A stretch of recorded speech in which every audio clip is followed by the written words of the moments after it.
Hi, David Goodwin here. Probably a bit of a blast from the past. My main involvement in the InterVarsity movement was back in the 1970s, the Minifests in Melbourne and Hobart, and of course InterVarsities in Adelaide through the middle to late 70s. So what does Laudate mean to me? Well, it has always been very much a part of that scene, singing with choirs, academic dinners, and of course InterVarsity gatherings.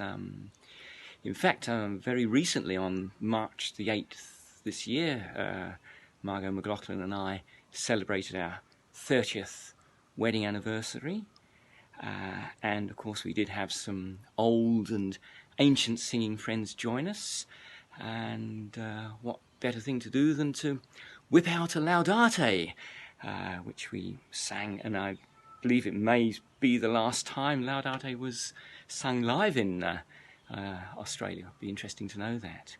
And of course we were there with all the arm actions for those that didn't have mobility issues. We didn't go into any of this sort of silly stomping and shushing, the sorts of things I think were introduced by some young Melbourneites who sort of wanted to be noticed at some stage.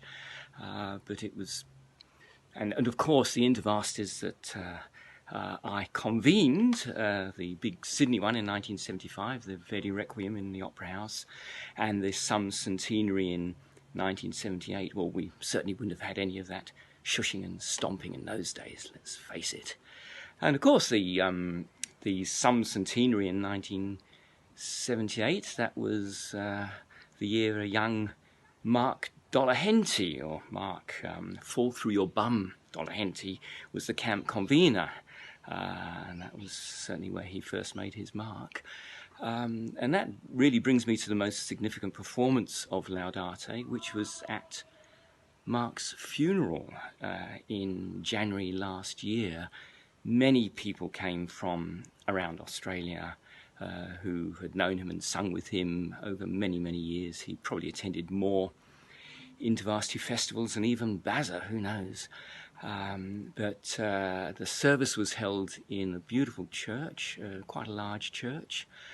And on one side you had all the people who'd known him through singing, and that was really, really packed. And on the other side of the aisle you had the relatives and non-singing friends.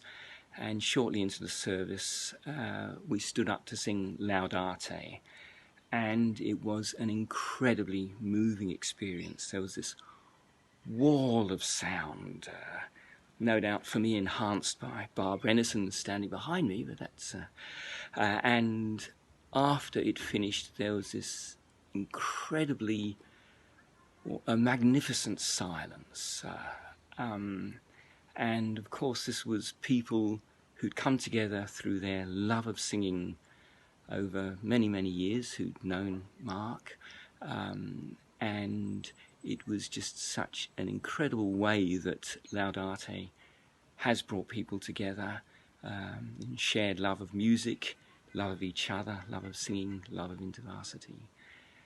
So that's really what Laudate means to me. Long may it live, and long may you all be able to whip it out when the occasion arises. Thank you.